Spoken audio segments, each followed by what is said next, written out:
Hi friends, welcome back to another video of Gyanpur. तो ये continuation है प्रैक्टिस सेट 1.3 के सीरीज़ का। पार्ट 1 में हमने फर्स्ट, सेकंड और थर्ड क्वेश्चन किए of question number 3 in practice set 1.3। अब हम आगे के फोर्थ, फिफ्थ और सिक्स्थ क्वेश्चंस करने वाले हैं। तो चलिए शुरू करते हैं।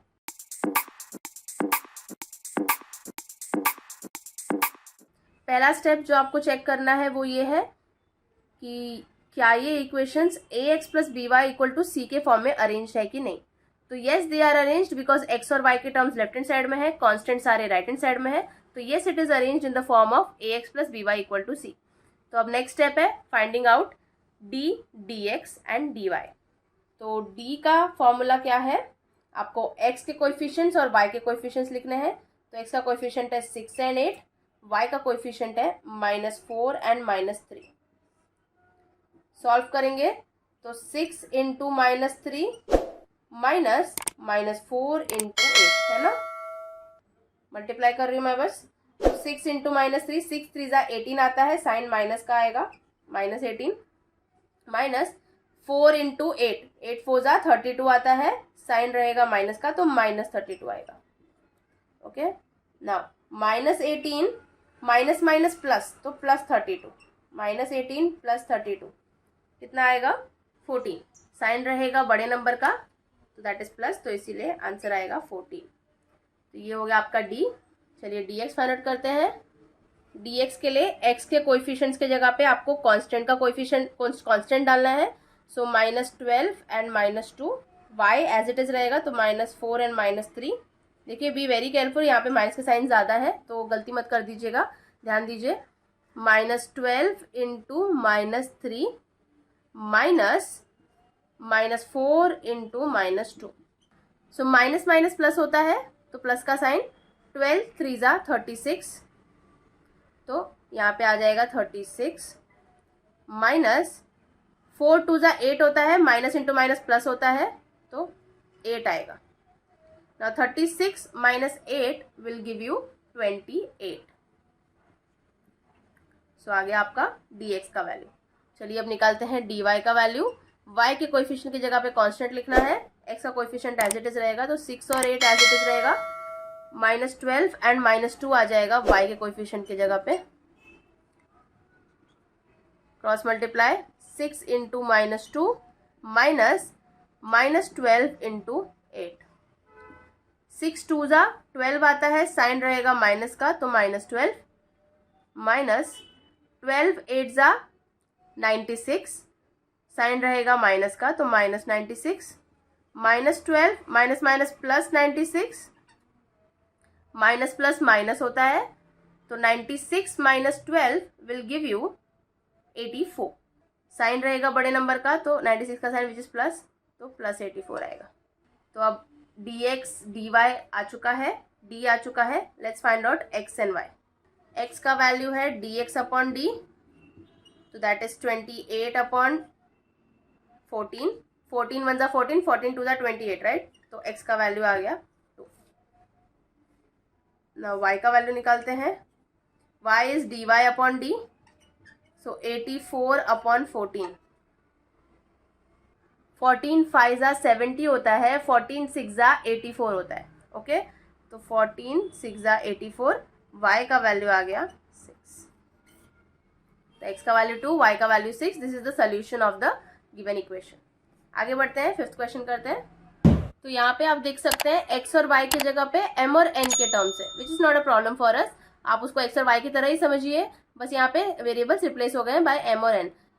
फर्स्ट चीज जो आपको चेक करनी है वो यही कि ax plus B Y equal to C के फॉर्म में है कि नहीं, मतलब कि वेरिएबल वाले टर्म्स सारे लेफ्ट हैंड साइड में एंड कांस्टेंट सारे राइट हैंड साइड में। तो as we can see m और n के टर्म्स लेफ्ट हैंड साइड में है, कांस्टेंट आपका राइट हैंड साइड में है, तो yes it is in the form of ax plus B Y equal to C. So let's go ahead with the next step. We have to find out the value of d, dx and dy. d के लिए आपको क्या करना होगा, m के coefficients and n के coefficients को लिखना है। तो 4 3 6 2 सॉल्व करेंगे।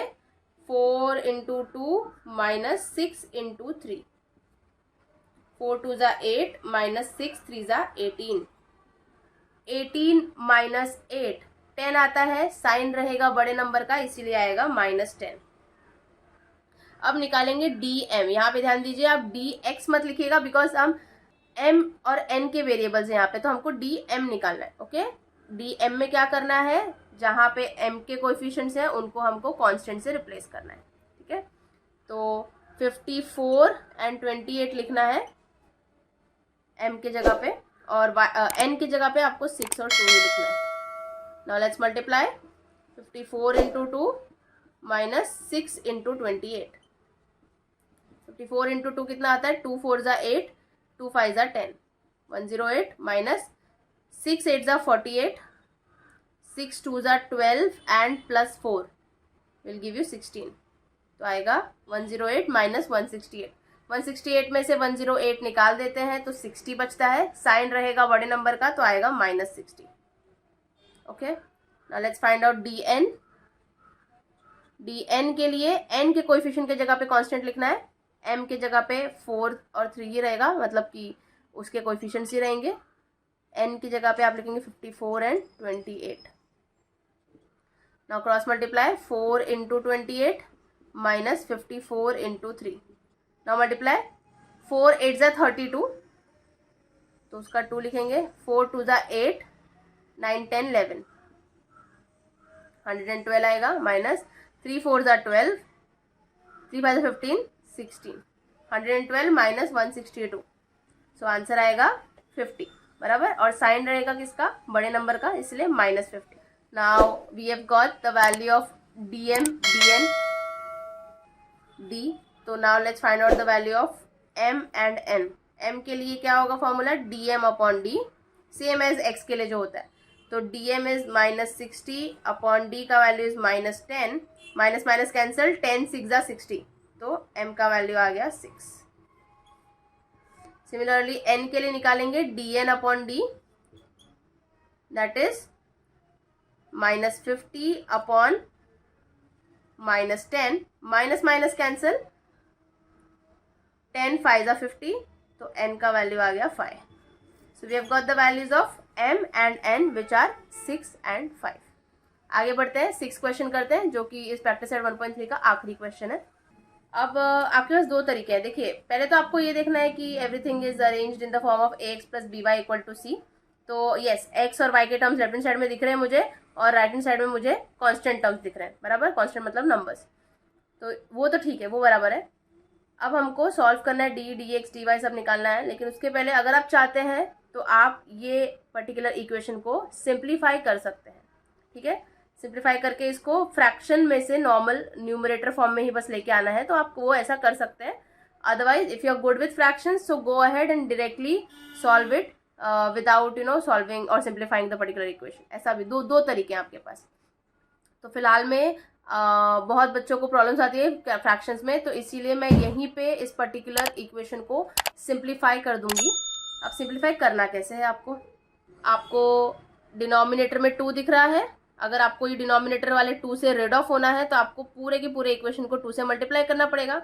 सो मल्टीप्लाई, मान लीजिए इक्वेशन 1 है, ये इक्वेशन 2 है, मल्टीप्लाई इक्वेशन 2 विथ 2। ठीक है, जब आप ऐसा करते हैं तो आपकी जो नई इक्वेशन हो जाएगी वो कैसी होगी, 2x minus 2 into Y upon 2 equal to 2 into 1 upon 2, right. ना 2 कैंसिल, 2 कैंसिल, तो आपकी नई इक्वेशन कैसी हो गई, 2x minus Y equal to 1, है ना, ये आपकी थर्ड इक्वेशन हो गई। तो वो आपको डील करना है फर्स्ट और थर्ड इक्वेशन के साथ। तो ये थोड़ी सिंपल इक्वेशन हो गई ना, सॉल्व करना इसको ईजी है, तो इसीलिए आई वुड सजेस्ट कि आप इक्वेशन को सिंप्लीफाई कर लीजिए, आपके लिए ज़्यादा बेटर होगा। तो चलिए अब d का वैल्यू निकालते हैं। d के लिए x के coefficient that is 2 and 2, y के coefficient that is 3 and -1।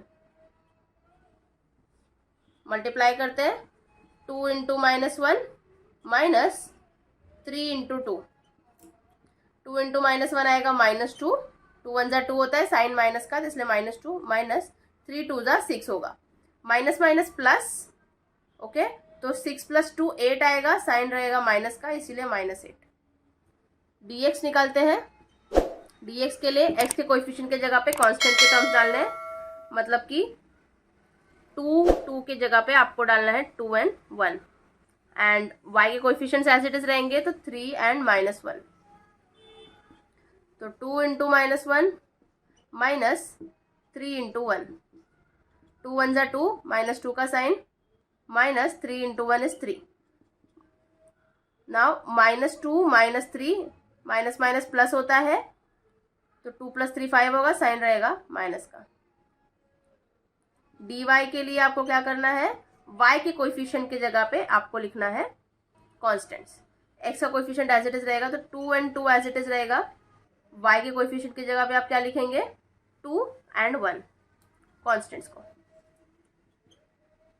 Now 2 into 1 minus 2 into 2, 2 1 जा 2, -2 2 जा 4, 2 - 4 कितना आता है, 4 में से 2 गया 2 आएगा, लेकिन साइन रहेगा बड़े नंबर का इसलिए -2 आएगा।